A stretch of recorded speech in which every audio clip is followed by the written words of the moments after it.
Assalamualaikum warahmatullahi wabarakatuh. Perkenalkan, nama saya Muhammad Rizky Junianwar. Saya berasal dari kelas SI 4207 dengan NIM 120218029. Di sini saya akan menjelaskan penggunaan business intelligence pada human resource. Video ini dibuat untuk menyelesaikan tugas pertama dari mata kuliah Data Warehouse dan Business Intelligence. Oke, pertama saya akan membahas apa itu Business Intelligence. Saya sudah menyiapkan dua definisi dari Business Intelligence. Pertama, berdasarkan Loudon dan Jane. Business Intelligence adalah alat analisis yang digunakan untuk mengkonsolidasi data, menganalisis, menyimpan, dan mengakses banyak data untuk membantu dalam pembuatan keputusan, seperti perangkat lunak untuk query database, dan pelaporan alat untuk analisis data multidimensi, dan juga data mining. Lalu, definisi kedua, berdasarkan Vercelis.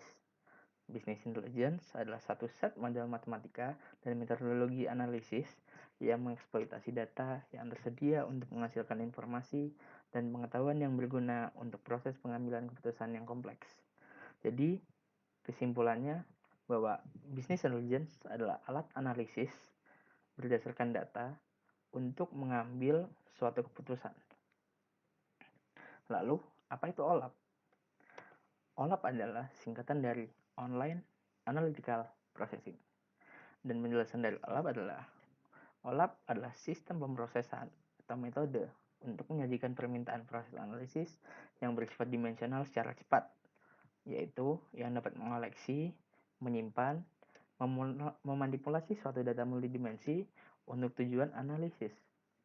Oke, lalu apa itu kegunaan Business Intelligence dan OLAP pada human resource? Oke, saya akan berikan satu contoh kasus. Bisa dilihat pada bagian shift. Di sini terdapat nama, waktu mulai, dan waktu berakhir. Dengan data dari shift ini, kita bisa melihat manakah pekerja yang bekerja sesuai shiftnya, atau bahkan bekerja hingga overtime. Dengan melihat data dari shift ini, kita bisa menentukan manakah pegawai yang berhak untuk mendapatkan kenaikan gaji, atau bahkan manakah pegawai yang harus dievaluasi ulang hasil kerjanya. Lalu juga di sini ada kelas job candidate.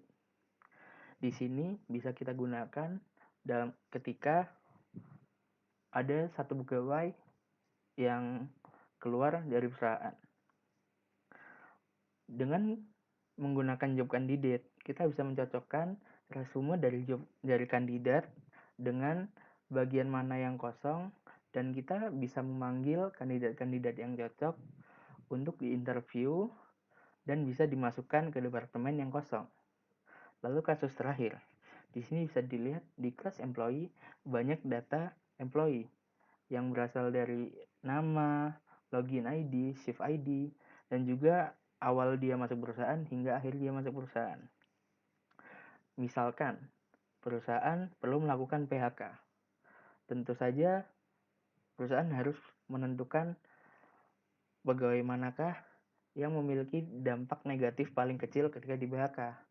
Dengan menggunakan business intelligence berdasarkan data employee, perusahaan bisa menentukan manakah pegawai yang ketika di PHK akan mendapatkan dampak negatif paling kecil.